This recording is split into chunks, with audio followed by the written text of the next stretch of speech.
Hello friends, welcome to learn services. This is Ram Soni. जैसा कि आप जानते हैं कि मध्य प्रदेश में इस समय जितनी भर्तियां होती हैं वो 87-13 फार्मूले के आधार पे होती है। मतलब 87% जो है वो मेन लिस्ट में रखा जाता है, इसे पार्ट ए कहते हैं। और 13% प्रोविजनल लिस्ट में जाता है। इसमें 13% में दो लिस्ट बनती है, एक अनरिजर्व की 13% और एक ओबीसी की 13%। उन दोनों को ही प्रोविजनल लिस्ट में रखा जाता है। और जब फाइनल रिजल्ट जारी किया जाता है तो वहां पर 13% को होल्ड में डाल देते हैं और 87% रिजल्ट ही पब्लिक किया आता है ना। तो यहां पर इस नियम को लेकर काफी चर्चा थी, लेकिन यहां पर हाई कोर्ट ने एक बहुत बड़ी बात बताई है कि भर्तियों में जो 13% पद होल्ड किए जा रहे हैं, इसका आदेश हमने दिया ही नहीं। अब देखिए, यहां पे एक और इंटरेस्टिंग चीज है। जब उन्होंने दिया ही नहीं, किसने इंप्लीमेंट किया? तो बेसिकली सामान्य प्रशासन विभाग ने अपनी तरफ से ये इनोवेशन किया है। अब ये आज हम जानेंगे 87-13 फार्मूले की सबसे बड़ी खामी क्या है। क्योंकि भाई ऐसा कोई फार्मूला यदि हमारे राज्य में चल रहा है और कंप्लीटली अनकॉन्स्टिट्यूशनल है, असंवैधानिक है, तो उसकी चर्चा तो होनी चाहिए। और साथ में भी पता होना चाहिए कि इससे नुकसान किसको बहुत ज़्यादा हो रहा है।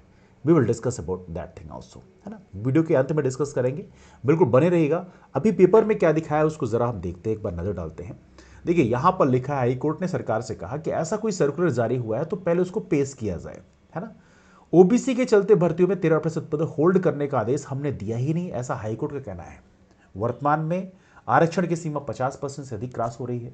हालांकि ईडब्ल्यूएस आरक्षण जो दिया गया है उसके बारे में आप लोग जिनको जानकारी नहीं है उनको बता दूं, ईडब्ल्यूएस का जो आरक्षण है वो ऐसा आरक्षण नहीं है कि आप किसी भी कैटेगरी से बिलोंग करते हो और आप ईडब्ल्यूएस आरक्षण का बेनिफिट ले सकते हैं। नहीं, ईडब्ल्यूएस आरक्षण में केवल और केवल जो अनरिजर्व कैटेगरी के जो कैंडिडेट्स होते हैं वो ही ईडब्ल्यूएस आरक्षण का बेनिफिट ले सकते हैं। प्रेजेंट टाइम में ऐसा सिस्टम बना हुआ है ना।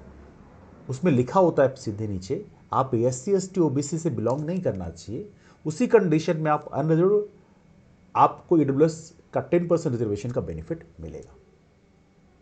हालांकि हमारे यहाँ रिजर्वेशन सिस्टम में जो है उसको जो इंप्लीमेंट किया था उसमें कई सारी खामियां हैं। जैसे क्रिमिनल की यदि हम बात करें, ओबीसी में जो क्रिमिनल सिस्टम लाया गया है उसमें भी एक बहुत बड़ी खामी है, उसको हम डिस्कस करेंगे। लेकिन फिलहाल हम इस टॉपिक को डिस्कस कर रहे हैं। तो यहां पर देखिए लिखा हुआ है कि ओबीसी आरक्षण के वादे के कारण राज्य सरकार भर्तियों में लगातार जो 13% पदों पर नियुक्ति होल्ड कर रही है उसको लेकर हाई कोर्ट की जबलपुर बेंच ने यह टिप्पणी की है। उनका कहना यह है कि ऐसा कोई आदेश हमने दिया ही नहीं।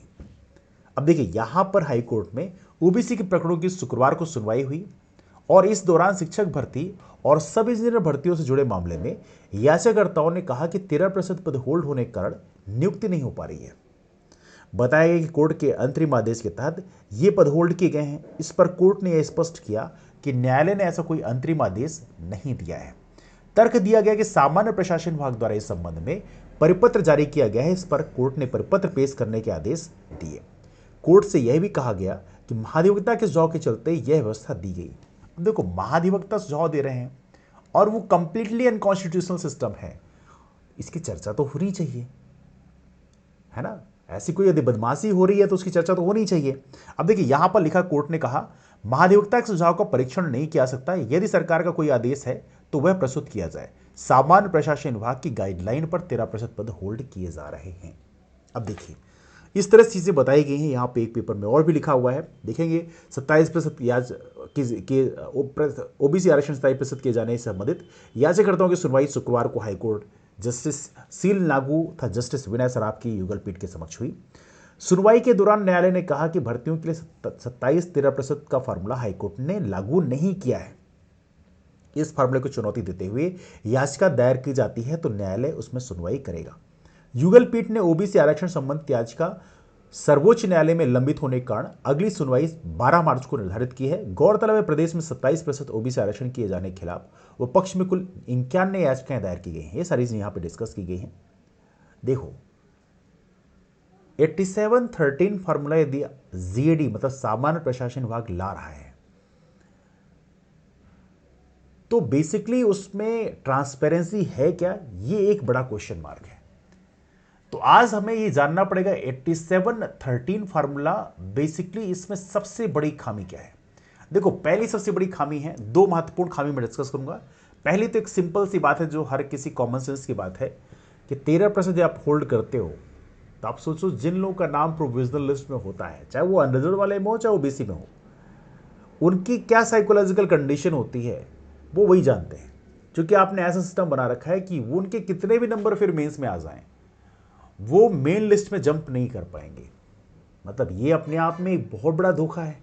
एक ऐसा सिस्टम आप लेके आ रहे हो जो काफ़ी ओपेकनेस लेके आ रहा है। मतलब किसी इंसान के अच्छे नंबर यदि मेंस में आ रहे हैं तो मेन लिस्ट में जंप नहीं कर सकता। एक तो ये गड़बड़ है।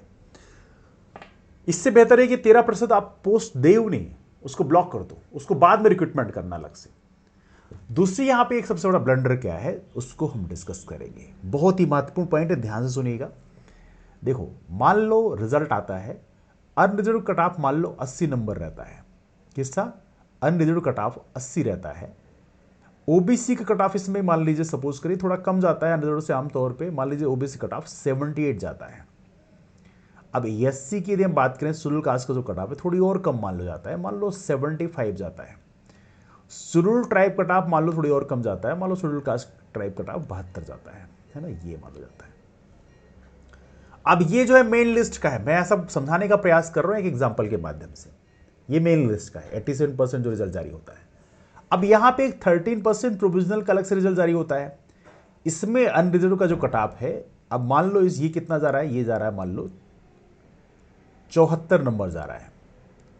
इसके अलावा यहां पे मान लो 74 नहीं, मान लो 76 जा रहा है। ये इतना कम नहीं करते क्योंकि इतना कम आमतौर पर होता नहीं है। और ओबीसी का भी फिर अलग से कट ऑफ आता है। ओबीसी का मान लो कितना आता है, 74 जाता है। This is something. ये 13% प्रोविजनल लिस्ट के बाद में ऐसा रिजल्ट जारी होता है ना।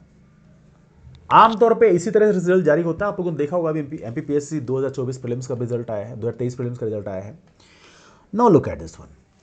यहां पे आप देखो, मेरा एक सिंपल सा सवाल है, सर सोचना आप, अनरिजर्व कट ऑफ 80 गया है, प्रोविजनल कट ऑफ 76 गया है ना।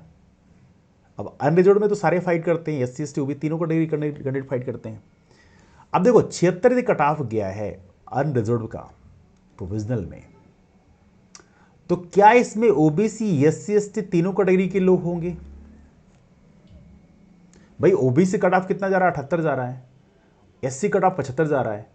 तो क्या यहां पे जो 80 से 76 के बीच के मार्क्स हैं, 80 से 76 के बीच के जो कैंडिडेट्स हैं, इसमें क्या एससी एसटी ओबीसी तीनों कैटेगरी कैंडिडेट्स होंगे? नहीं। क्योंकि जो 80 से 76 के बीच का है, ओबीसी वाला तो ओबीसी में चला जाएगा, एससी वाला तो एससी में जा रहा है। तो 80 से 76 के बीच का जो यहां पे नंबरिंग है, इसमें एससी एसटी ओबीसी के बच्चे होने के बजाय केवल और केवल अनरिजर्व कैटेगरी के ही बच्चे रहेंगे। भाई सिस्टम ही ऐसा है। नहीं तो पता चला अच्छे नंबर वाला जो है वो प्रोविजनल में जा रहा है, कम नंबर वाला जो है मेन लिस्ट में जा रहा है ना। ऐसा बस पॉसिबल है, लेकिन ऐसा नहीं होगा। 80 से 76 के बीच में ऐसा मैकेनिज्म इन्होंने बना रखा है जिसमें केवल अनरिजर्व कैटेगरी के बच्चे जाएंगे। आने वाले कल में मुझे पता है कि आप लोग जैसा सिस्टम चला रखे हो उसमें ओबीसी का 27% आरक्षण में 13% जो है वो चला जाएगा। ओबीसी को कल 14 मिलने वाला है, क्योंकि जिस तरह से प्रेजेंट टाइम में सरकार ने सिस्टम बना रखा है उसके हिसाब से ऐसी संभावना मेरे को लग रही है।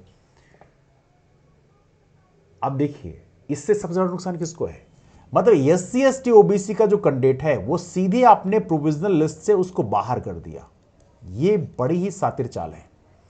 अब जैसे यदि मैं डिस्कस कर रहा हूं इस चीज को, तो यहां पे जब गवर्नमेंट क्या बोलेगी, नहीं भैया मैंने तो एमपीपीएससी का चेयरमैन शेड्यूल कास्ट कैटेगरी के एक इंसान को बना रखा है, उसमें कुछ मेंबर शेड्यूल ट्राइब के भी है, तो ऐसा बोलेंगे नहीं नहीं वो अपनी कम्युनिटी के साथ गलत तो नहीं कर सकते। भाई गलत हो रहा है, कौन क्या गलत कर सकता है नहीं कर सकता इसका हमारा कोई डिस्कशन नहीं है। किसको आपने बनाया नहीं बनाया वो भी हमारा डिस्कशन नहीं है। हमारा डिस्कशन ये है कि गलत क्यों हो रहा है।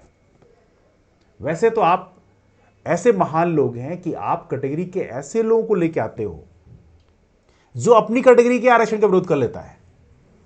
आप ऐसे इंसान को मुख्यमंत्री बना देते हो जो ओबीसी का है, जो ओबीसी के आरक्षण का विरोध करता फिरेगा। शेड्यूल कास्ट के ऐसे इंसान को आप विधायक या बना दो किसी अच्छे पद में कि उस शेड्यूल कास्ट के आरक्षण का विरोध करता मिलेगा। मतलब आप ऐसे इंसान को ढूंढ के भी ला लेते हो। ये आपकी विशेष खासियत है आपकी पार्टी की कि वो उसी कैटेगरी के आरक्षण का विरोध करने लग जाता है। हालांकि पुणे पैक्ट की ये सबसे बड़ी खामी है। एनीवे हम उतना डिटेल डिस्कस नहीं करेंगे, लेकिन ये बात जरूर सोचने वाली बात यह है कि 87-13% फार्मूले की इतनी बड़ी खामी, खुलेआम धोखाधड़ी ये चल रही है, ये हाईकोर्ट में डिस्कस होनी चाहिए।